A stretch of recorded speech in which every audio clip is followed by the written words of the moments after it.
Hey y'all, Scott here. Ever seen one of these? Nostalgia. You may be interested to know how that, alongside the other 84 letters of the alphabet, came to be. I don't mean to brag, but let's just say I couldn't ethically f the inventor of the alphabet. That's right, my great uncle Ed. That's where the letter E came from. He invented letters. Why did he do it? Well, he was getting frustrated at not being able to name things.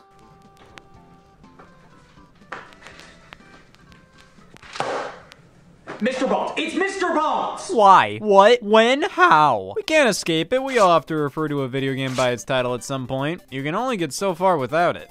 Give him rats. So far is pretty damn far. That just shows how important a good title is, because without it, I would have no goddamn idea what this game was about. Titles are oftentimes conglomerates of words that sound nice together, but ultimately make no sense when you analyze them. Elden Ring? Nah, old circle. But we're so used to how games are titled now that we don't think twice about a game called Concrete Genie. Huh. Naturally. So let's start by analyzing these things and how the most popular game series of all time's name makes no damn sense. Super Mario Brothers. What just came out of my mouth? Dad? Platforming game starring brothers Mario and Luigi, but Mario is obviously the main star. Luigi only comes into play when playing multiplayer, and they're super because 1, the game before this one was titled Mario Brothers, and 2, the Super Mushroom power-up transforms them into Super Mario and Super Luigi. So the title doesn't necessarily make any sense, it's just a checklist. So it's no wonder they dropped the Brothers moniker a bit in. Retroactively, Nintendo did confirm that Mario and Luigi's last name is Mario. God, f their parents. But I don't think they thought that far ahead when titling this game back in the 80s. Honest to God, this reads like a translation flub. After Super Mario Bros. 3, Nintendo started naming Mario titles Super Mario Blank, Super Mario Land, World, even spin-offs like Super Mario Kart. It's definitely an evolutionary step for a franchise. When enough people understand your series, you no longer have to worry about your title being anything elegant. It just has to get the job done. Oh, what's this? Mario Golf. When you have so many titles in a series, it becomes harder and harder to name each one something unique, making some titles interchangeable. Eventually, we got Super Mario 3D Land and Super Mario 3D World. I mean, these do nothing to describe the actual games. It's Super Mario in a 3D land. Okay, well, what makes that so different from Super Mario in a 3D world? At that point, why wasn't the first 3D Mario game not titled something like this? And instead it was titled, and you fucking wonder why people don't take video games seriously, Super Mario 64, following a titling scheme of including the console the game is on in the title. It really helps answering that question. Give me a second. This can be something fairly mundane, like how many Super Nintendo games start with Super in the title. That means Super Punch-Out, Super Soccer, Super Metroid, all fine and good, but I mean, for a game as serious as Super Metroid with the title screen being decorated with corpses, Super feels a bit like it takes away from how serious the game can be and almost seems to dumb it down to simply being Metroid, but bigger. But it's such an iconic title in gaming that it just feels right. Super Castlevania 4 though, like, you already sold me. If they just called it Castlevania 4, fine. If they just called it Super Castlevania, fine. Super Castlevania would have made all the sense in the world, considering 4 is a bit of a retelling of the setup to the original Castlevania. But no, it reads as if there's some standard Castlevania 4 out there I don't know about. Oh, the name is available. The Castlevania series does have a fairly consistent titling method, usually going for the subtitle of Blank of Blank. Rondo of Blood, Symphony of the Night, Circle of the Moon. Hell, some of these actually sneak in some cute acronyms. Castlevania Dawn of Sorrow was the first Castlevania on the DS. Castlevania Harmony of Despair was released on the HD consoles at the time. Castlevania Lords of Shadow Mirror of Fate, outside of being a prime example of 2 whole subtitles, both using the Blank of Blank format, released on the Nintendo 3DS. So Mirror of Fate kind of alludes to the illusion-filled screen on the portable, which a couple DS and 3DS games did a similar thing in their titles. But most of these are fine by me, even the ones that don't follow the format. Castlevania Bloodlines, I think about good names for vampire-based action games featuring distant relatives of characters from previous Castlevania games a lot. And this one's a close second. So it shocks me to see the series stoop to the low of this. Witness tampering. Castlevania. Just Castlevania. Is there anything special about this one? Like, is it a fresh start for the franchise? A reboot? A remake? No, it's just the first 3D Castlevania. Good for it. I got out of bed this morning, so I accomplished something too. Let's forget my dad was ever a thing. This is a scenario where the overused 64 subtitle for Nintendo 64 games would have been completely welcome. And in this case, most fans just end up calling the game Castlevania 64 because what else are you gonna call it? Well, yeah, but what system is it for? Nintendo 64 games, I feel like at least a third of the library must have 64 in the title. With Super Nintendo, using Super in the names at least worked both in the context of being a standalone title and a Super Nintendo game. What the hell does this number have to do with Donkey Kong? The use of 64 in these titles could oftentimes be confusing. It doesn't imply this is the series' big leap into 3D. Super Mario 64 sort of set the precedent, so with a game like Mega Man 64, I'm sure many fans thought, oh, this is Mega Man's next big step. My next big step is going to Denny's for the second night in a row. It's a port of Mega Man Legends from the PlayStation. Well, just call it Mega Man Legends, or if your fetish is that crippling, Mega Man Legends 64. Duke Nukem 64 was just the Nintendo 64 version of Duke Nukem 3D, but Doom 64 is an entirely unique entry in the Doom series, so much so that it received a modern remaster, yet many people always assumed it was just a port of the original Doom. But then you have Kirby 64 The Crystal Shards. What's the point of the number here? You already have a subtitle. Putting 64 in the titles of these games almost feel like these companies were beckoning to fans who only had the Nintendo 64. Like, hey, finally, a Mega Man for you! But hey, at least 64 became an iconic number within the gaming community. It's so specific that when you put it in a title, people know what it means, and it definitely rolls off the tongue with a lot of these names. Monopoly for Nintendo Switch. Could you be more specific? This is a trend I will never fully understand. How some game titles do the for Nintendo Switch or Nintendo Switch Edition subtitle. I see this mostly on that console, but other systems aren't immune. 9 times out of 10, a game with for Nintendo Switch in the title isn't like super optimized for Nintendo Switch or has crazy unique features. It's the same as any other multi-plat version, and 9.5 times out of 10, it's a digital-only release, which means you can only find it by going on that system's specific storefront. No fucking shit. Oh, this is the Nintendo Switch Edition? Really? Nintendo gets this treatment the most. I mean, Yakuza 1 and 2 HD on PS3, Yakuza 1 and 2 HD for Wii U on Wii U. To be fair, they've done this themselves, most notably with Super Smash Bros. For Wii U and Super Smash Bros. For Nintendo 3DS, but also with Super Mario Maker for Nintendo 3DS, Brain Training for Nintendo Switch, etc. In many ways, I don't blame them, as, Smash for Wii U and 3DS have the same characters and roughly the same gameplay, but there are some unique features on Wii U, like swimming and climbing ladders, different stages and modes across both games. They're different titles, but the same. So what else would you call them? But I think using the console's name in a video game title just goes to show how potentially lacking of character that specific game has. Damn, you're no nonsense today. The identity of this video game is that it's on a video game console. Sometimes I swear companies do this to mask what their game truly is. Rayman DS? It's Rayman 2. Rayman 3D? It's Rayman 2. Rayman Revolution? God damn, we get it. They're synonyms. Well, you think people are gonna buy these games because they think it'll be a completely new Rayman game? Judging on the back of Rayman DS and 3D make absolutely no mention of these being re-releases and how I keep buying copies of Rayman 3D thinking it's not Rayman 2. It's clear this is another case of titling trickery. I'd honestly say this is borderline false advertising. Like Power Punch 2. There ain't no Power Punch 1. Which shows just how good the sequel is if they jump straight to 2. So this game was originally developed as a sequel to Punch-Out!, but publisher Nintendo dropped out during production, so the developer just released it as their own original game, but since they didn't have the rights to the Punch-Out! Name, they renamed it to Power Punch and added a 2 to the mix, as I guess they still viewed it as a sequel. I mean, it just goes to show how powerful a number in a title can be with a sequel. You have a billion-ass Kingdom Hearts games released between Kingdom Hearts 2 and 3. Like, literally, there was a mainline Kingdom Hearts game released on the Nintendo 3DS in 2012, and 1 year later, people still lost their minds over Kingdom Hearts 3 being announced at E3 2013, as if it's been so long since the last Kingdom Hearts. But you know what just rubs me the wrong way? When a series flip-flops between using Roman numerals and standard numbers for sequels. Ninja Gaiden, Ninja Gaiden 2, and Ninja Gaiden 3. I hope the 4th one uses tally marks and is a part of the Black Ops series. It's that inconsistency that doesn't necessarily bother me, but just perplexes me. Like, why? Why are you like this? Especially when some games have subtitles and some don't. Like Resident Evil had this perfect string of sequel names. But then 3 just had to include Nemesis in the title. Hey, sometimes it's okay to stick out a little bit. And 3 thankfully wasn't the only one to do so. Resident Evil 7 Biohazard. So they switched over to Roman numerals for this one, but it's all a part of the logo, highlighting the V, I, and part of the L in evil to make a 7. Then the subtitle Biohazard is actually the title of the Resident Evil franchise in Japan. So over there, the game is actually called Biohazard 7 Resident Evil, with the 7 coming out of the Z in Biohazard. Just everything about these titles and logos are so clever and cool. I love them. It is weird though that while the subtitle being Biohazard is great and all, it doesn't really make a ton of sense. For this specific game with this specific story, I'm not sure how well the term Biohazard represents it, as it's more of a cute nod to the series title in Japan rather than an effective subtitle. And also, even with the English logo using a Roman numeral, most official listings of the game give it a standard number 7. But then with the next Resident Evil game, it followed the same format, had the Roman numeral 8 in the logo. That's not a part of the official name. It's not Resident Evil 8 Village, it's just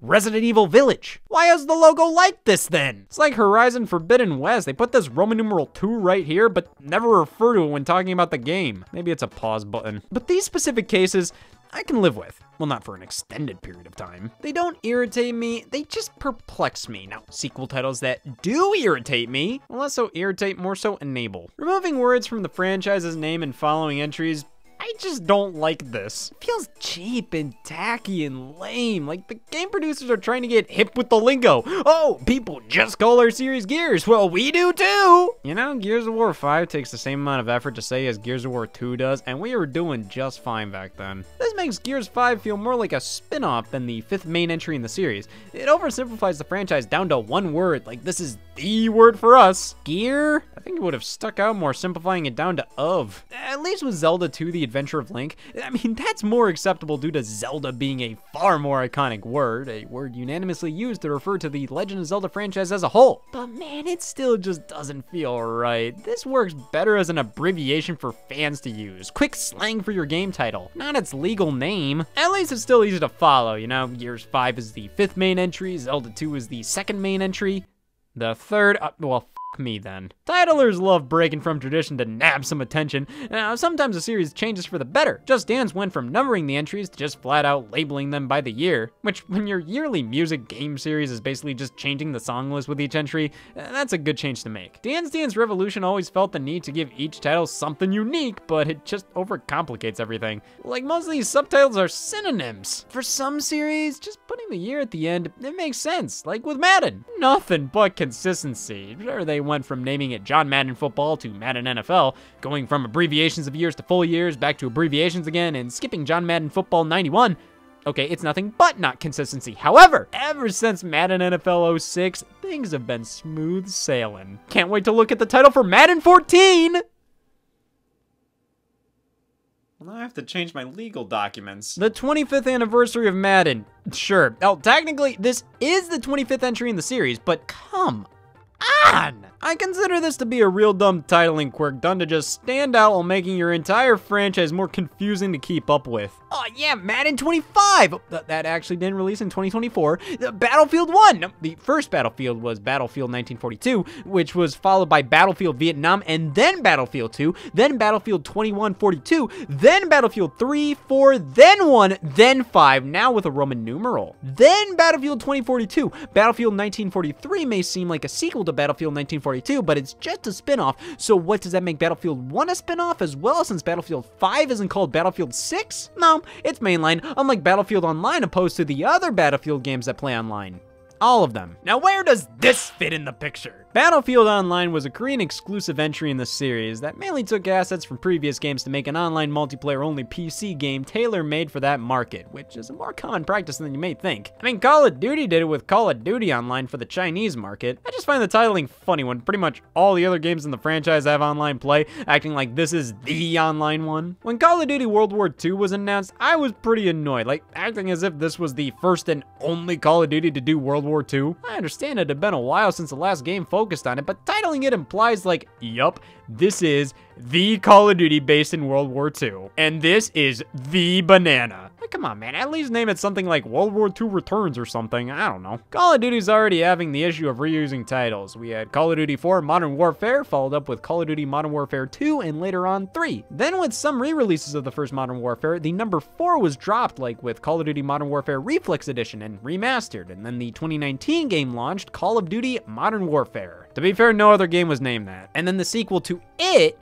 to also be fair, the same applies. I just wish sometimes they'd cut it with the reused titles. I mean, I get it. They don't care if they have 2 games called Modern Warfare 2 because 95% of the people buying aren't going to be having colorful discussions on the state of the video game industry and will never even reference a Call of Duty that released over 2 years ago. Most of these consumers treat each new Call of Duty, Need for Speed, and Madden like a bag of chips. Open, consume, dispose of. So reusing a title or making this entry a confusing name in comparison to previous games, it doesn't matter. You can name the next Call of Duty Ice Smell. It would do just as well as last year's, and people would just call it the Call of Duty for this year. Last year's smelled better, though. But it also just rubs me the wrong way when games with the exact same name, logo, or even box art release, and they are completely and utterly different. You can no longer just call the game Rayman Raving Rabbids. You have to specify Rayman Raving Rabbids, the Wii, Xbox 360, PlayStation 2, and PC version, or the Nintendo DS version, or the Game Boy Advance version, because these 3 games are nothing alike, being in different genres entirely. I feel that with these handheld versions of console games, they name them and market them as the same thing in a way to kind of trick unknowing consumers into thinking this is gonna be the same game you see all the commercials for on TV. I mean, come on, do you remember ever seeing the Game Boy Color version of Tony Hawk's Pro Skater 2 in the advertising? No, they just show screenshots of the PlayStation version, but list Game Boy Color as one of the platforms. Oh, well, surely. If this isn't the real Tony Hawk 2, then what is? How many games are called Jeopardy or Wheel of Fortune, and how many of them are truly the same? You know, this would be a great opportunity to use that 4 game system subtitle, but no, just call this Jeopardy, and this, well, make sure the people know. But you know what's the most depressing thing ever? Why? You title a game with Volume 1, showing the intentions of this being a long and meaningful series. SNK Arcade Classics Volume 1, Best of PlayStation Network Volume 1. Damn, it's almost like a Volume 2 exists, just like Madden 14. You gotta have a lot of confidence to put Volume 1 in a game's title, almost enough to ensure that Volume 2 is probably already underway. Is this used as a bargaining chip to get a sequel produced?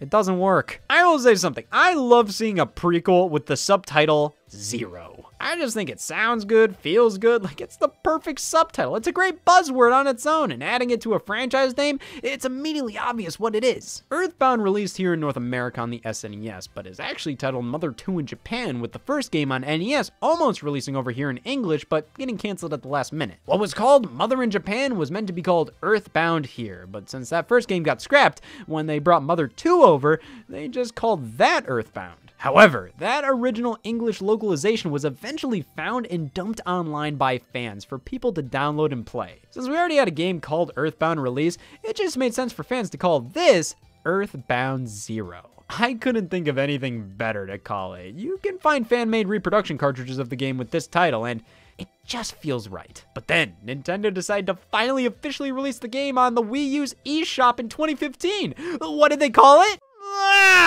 This is one of my least favorite titles ever. It sounds so dumb. I'm sure they would have loved to actually call it EarthBound 0, but had to settle for beginnings because we don't want people to know fans exist. Sure, don't use the word 0, but why beginnings? Why not origins, inception? Hell, Genesis is a synonym for beginning, and that would have been a wicked subtitle. Yeah, it may have already been used for the Sega console, but there are other books of the Old Testament, Deuteronomy. But no, you pick 3 of the worst syllables I've ever heard. Though I've heard worse. Some names just look and sound weird the first time you see them. I remember calling The Legend of Zelda Breath of the Wild Zelda Wii U for years before it finally got its official name, and I thought using the word breath felt off. You look up any reaction to a new game getting announced online, and every single person posting a video has to say the title out loud when it appears on screen.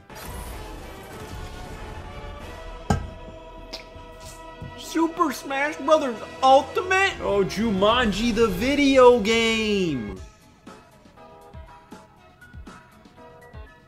Oh! Which, hey, this game, Tokyo Mirage Sessions Sharp FE. Bless you. Originally announced as a crossover between Shin Megami Tensei and Fire Emblem, titled none other than Shin Megami Tensei Cross Fire Emblem, which we'll get to you later, eventually was renamed to an unlocalized Japanese title for a bit, and then Tokyo Mirage Session Sharp FE. Yes, Sharp, not hashtag or number or pound. Not sure why we needed this portion. I understand FE is an abbreviation for Fire Emblem, and many have pointed out how TMS backwards is SMT, Shin Megami Tensei. I have to give them credit. They found a way to incorporate both series titles into one while keeping this as its own separate thing, which is what it is. While originally planned as a traditional crossover between SMT and Fire Emblem, it became more of an original game that just plays like Shin Megami Tensei, with Fire Emblem characters making appearances assisting the main cast who are completely new and original. So I guess the title was as good as we could get. I still think the Sharp FE is unnecessary though. Like, if you wanted to push out Fire Emblems in the game, the title already barely makes any sense, just throw it in there. But again, I guess they wanted to push this as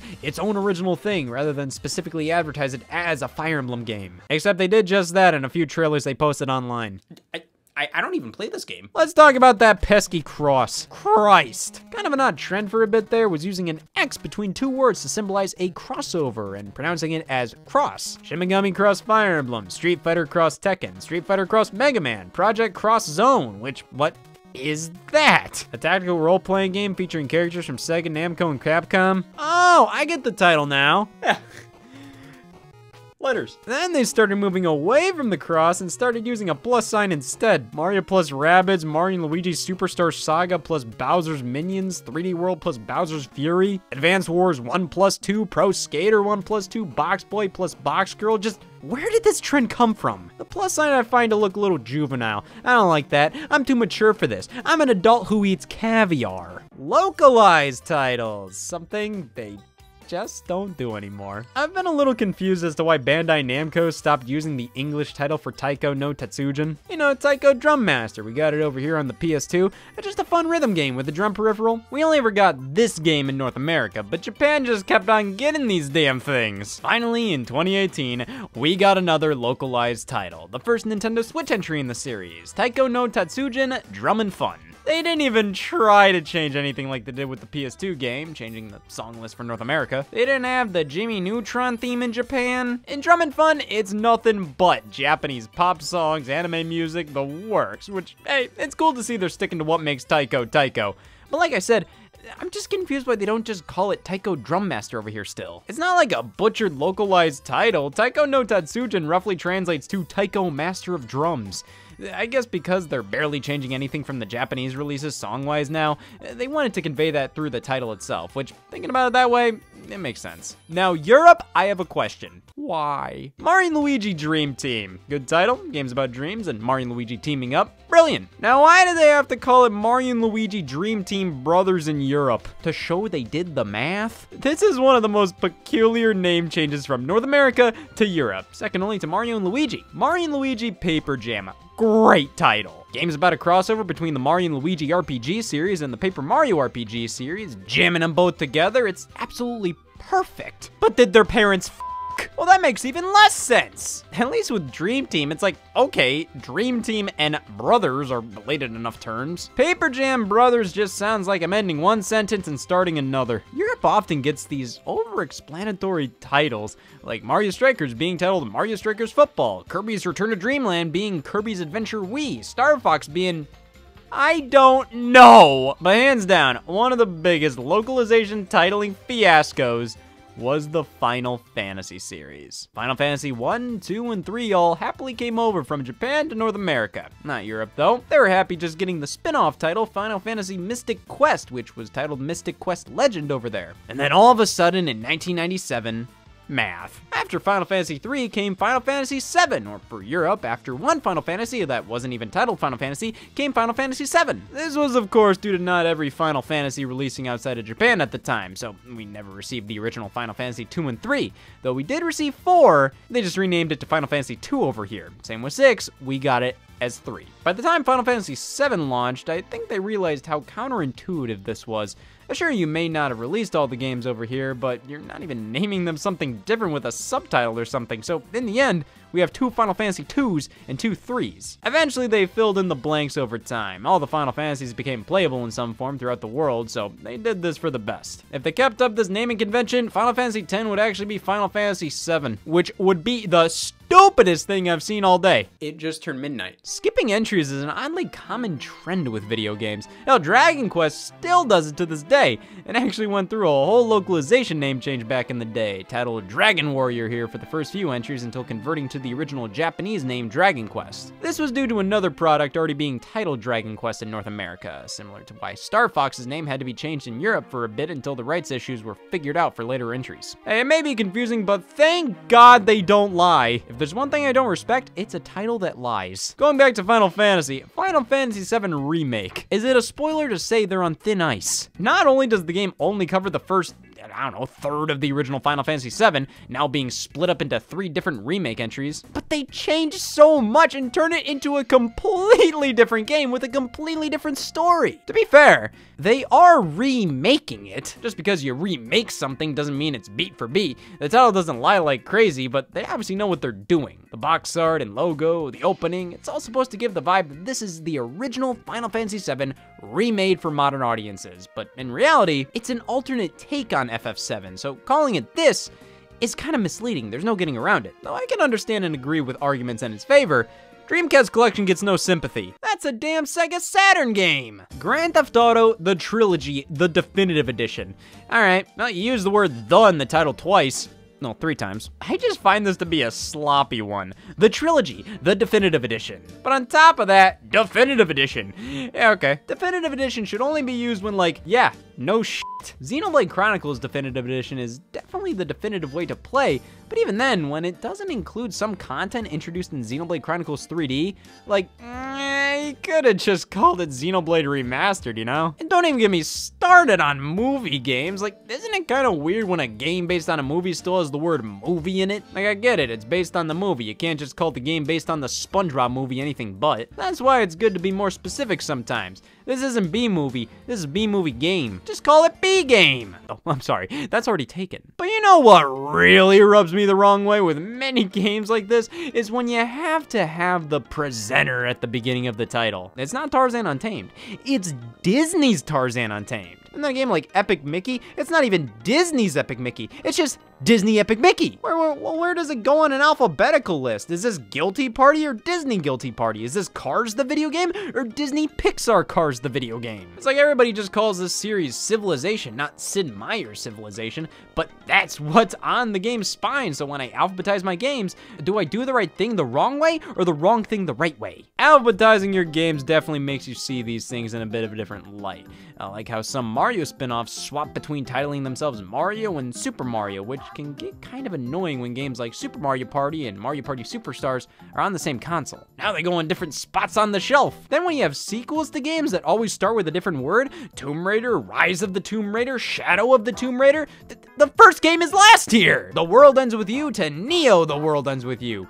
Why couldn't it have been The World Ends With You Neo? Especially when making Neo the core title of this game, like there's already Neo games on the PlayStation 4. But this Neo is supposed to be a futuristic feeling variant of the word new, which we already get enough of. New Super Mario Brothers, new Pokemon Snap, new Super Lucky's Tale, new Carnival games, which they went from Carnival games to new Carnival games, back to Carnival games again. And they say taxes are complicated. Listen, I get it. The word new is very safe. It makes sense in many regards, like with new Pokemon Snap. Yeah, you could name it Pokemon Snap 2, but the game is more about doing the same thing the original did, again, while being its own game. So, new Pokemon Snap makes sense. You could call it Super Pokemon Snap or something, but new works in this situation. Same with new Super Mario Brothers. The problem is, when you make 9 more of them, you start to question the authenticity of the word new here. It can become incredibly confusing. New is always used to describe the condition of your video game. New Super Mario Brothers. Used. The word kind of implies this is just an improved and updated version of an old thing, when in most cases, It's actually a direct follow-up or successor. But hey, parents will just look up new Super Mario game for their kids, and this is always what pops up, so that must be why it sells so well. But if they were willing to use such a marketing-friendly term for one Pokemon game, dear God, why not this one? Pokken Tournament, a Pokemon fighting game in the style of Tekken, hence why the two names are combined. I don't know why they didn't just call it Pokemon Tournament. I get the pun they're making, but you do realize the game would do infinitely better if you stop being cute about it. Just do what Ubisoft did, okay? They made a game called Gods and Monsters. That works, just do that. Isn't it the worst when the working title for a game is better than the final title? Like, I prefer the working titles for Octopath Traveler and Triangle Strategy because they gave me hope for a future that never happened. God, my uncle for putting me through so much misery. If it wasn't for letters, I wouldn't have to know why this pisses me off. You know, just to spite him, I'm not gonna use letters anymore. But I can damn well use words. And I'm gonna spread them, telling everybody how we're done using letters, and by proxy, titles. Can't be pissed if I can't read. Or I'm dead. So, say goodbye, Mr. Bones, and please welcome, what? Oh man, I wanna play tennis.